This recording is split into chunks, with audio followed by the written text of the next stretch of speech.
Adam and Eve disobey God. God planted a garden east of Eden, and he made every kind of tree to grow which was pleasant to look at and good to eat. The tree of life was in the garden, and also the tree of the knowledge of good and evil. The man God created was called Adam, and the woman was called Eve.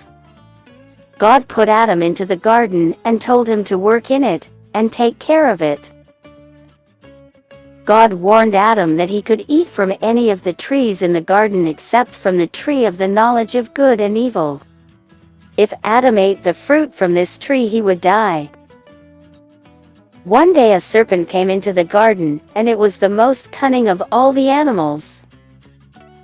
When Eve walked by, the serpent called to her and tempted her by asking, "Did God really say you must not eat from any of the trees in the garden?"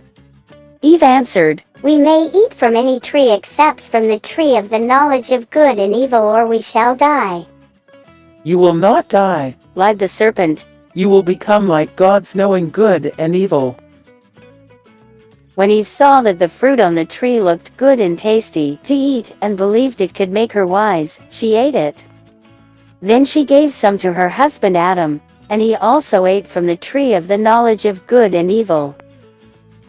But when Adam and Eve had eaten the fruit, suddenly they realized that they were naked, and they were ashamed and afraid. The two of them gathered fig leaves from a nearby tree and made clothes to cover their bodies. Then Adam and Eve heard the voice of God as he walked in the garden in the cool of the day, and they were afraid and hid themselves amongst the trees. God called out to them, and Adam answered, "I am hiding. I was naked, and it made me afraid."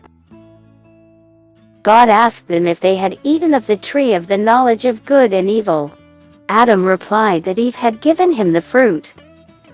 Eve said the serpent had tricked her, and that was why she had eaten the fruit.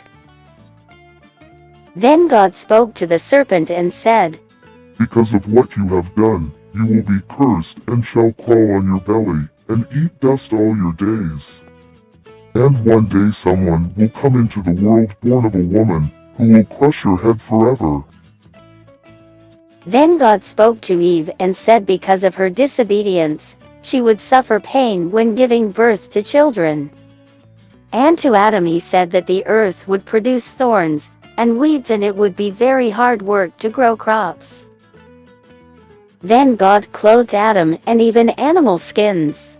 Then he made them leave the beautiful garden, as he did not want them to eat from the tree of life and live forever in their sinfulness. God placed angels at the entrance to the Garden of Eden, a flaming sword, which flashed backwards and forwards to guard the way to the tree of life.